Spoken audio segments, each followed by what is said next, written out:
घूंघट में घोटाला, राम सागर की शादी अनीता से क्यों हुई? राम सागर बेमुश्किल नजरें उठाई।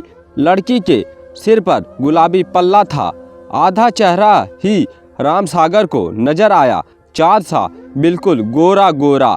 राम सागर ने धीरे से गर्दन हिलाकर अपनी रजामंदी जाहिर कर दी।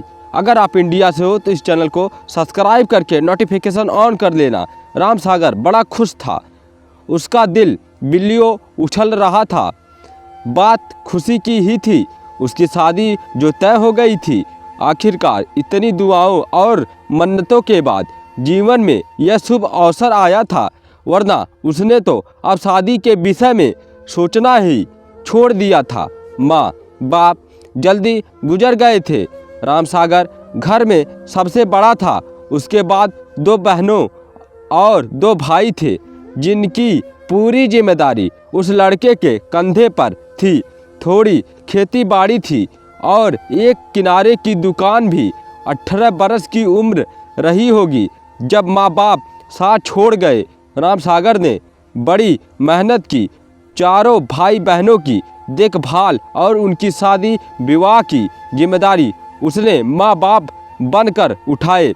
अब उसकी 42 बरस की उम्र हो आई थी। इस उम्र के उसके दोस्त अपने बच्चों की शादी की चिंता में मग्न थे और वो अभी तक छोटे बैल की तरह घूम रहा था। छोटे भाई बहनों की नैया पार लगाते लगाते कब राम सागर के बालों में सफ़ेदी झलकने लगी थी, उसे पता ही नहीं चला। सबका घर बसने के चक्कर में उसका अपना घर अब तक नहीं बस पाया था।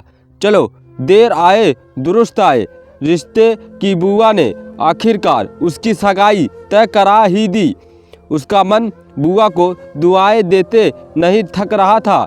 लड़की पास के गांव की थी, 6 वर्षों में तीसरे नंबर की। राम सागर अपनी बुआ के साथ लड़की देखने पहुंचा तो शर्म के मारे गर्दन ही नहीं उठ रही थी। लड़की चाय की ट्रे ले सामने खड़ी थी। राम सागर नजरें नीचे किए बस उसके कोमल पैरों को निहार रहा था। गोरे गोरे पैर पतली पिट्टी की सस्ती सी सैंडल में चमक रहे थे। नाखूनों पर लाल रंग की नेल पॉलिश चढ़ी थी। राम सागर तो उसके पैरों को देखकर ही रिझ गया। बुआ ने कोहनी मारी, जरा नज़र उठाकर निहार ले, बाद में ना कहना कि कैसी लड़की से विवाह करवा दिया। राम सागर ने बेमुश्किल नज़रें उठाई। लड़की के सिर पर गुलाबी पल्ला था, आधा चेहरा ही राम सागर को नजर आया, चाँद सा बिल्कुल गोरा गोरा। राम सागर ने धीरे से गर्दन हिलाकर अपनी रजामंदी जाहिर कर दी। शादी की तारीख महीने भर बाद की तय हुई थी। राम सागर घर की एक एक चीज़ साफ करने में जुटा था। घर में उसके सिवा कोई था ही कहाँ, जो सब सवारे बुहारे सब उसे ही करना था। बहनें बह कर अपने घरों की ओर गई थी। दोनों भाई रोजगार के चक्कर में दिल्ली गए तो वहीं के होकर आ गए रह गए।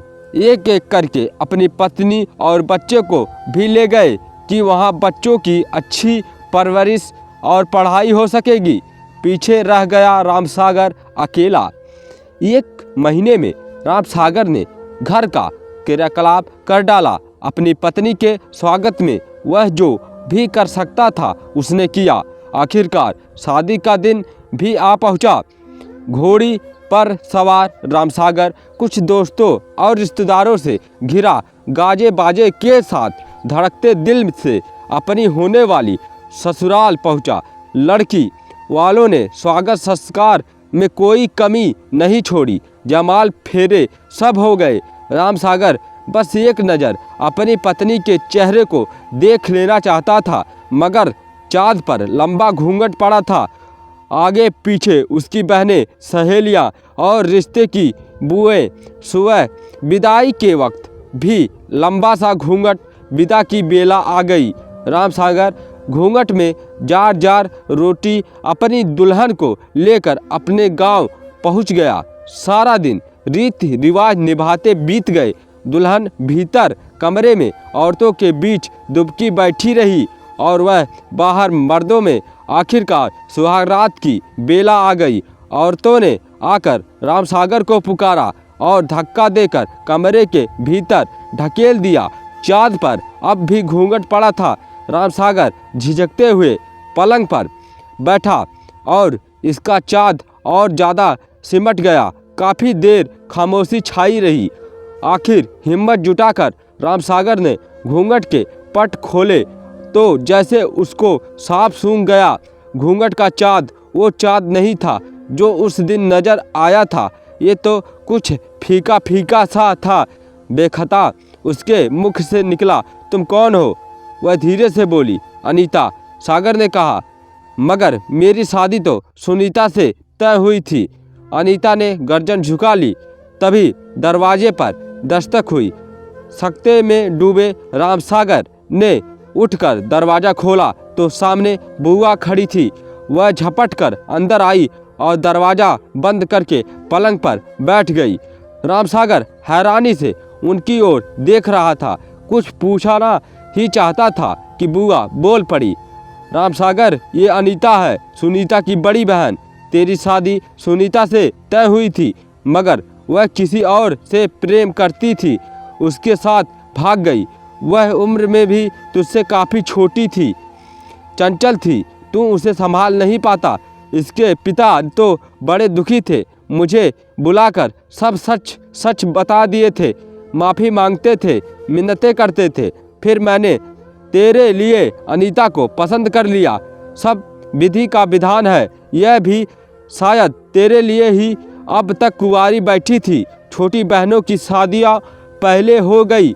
देख सागर, अनीता रूप में भले सुनीता से थोड़ी दबी हो, मगर गुणों की खान है। अपना पूरा घर इसी ने अकेले संभाल रखा था। इसको अपना ले। तेरा ब्याह इसी के साथ हुआ है। अब यही तेरी पत्नी है। बुआ रामसागर पर दबाव बनाते हुए बोली। रामसागर सिर पकड़ नीचे बैठ गया। बुआ और अनीता एकटक उसका चेहरा देख रही थी कि पता नहीं इस खुलासे का क्या अंजाम सामने आए। चाँद में सेकंड बाद रामसागर ने सिर उठाया और बोला, बुआ, घूंघट में घोटाला हो गया, मगर कोई बात नहीं, नुकसान ज़्यादा ना हुआ। बुआ हंस पड़ी। साथ में रामसागर भी ठठा पड़ा और चाँद के चेहरे पर भी मुस्कुराहट तैर गई। अगर आप अपनी माँ से बहुत प्यार करते हैं तो इस चैनल को सब्सक्राइब करके नोटिफिकेशन ऑन कर देना। जय हिंद, जय भारत।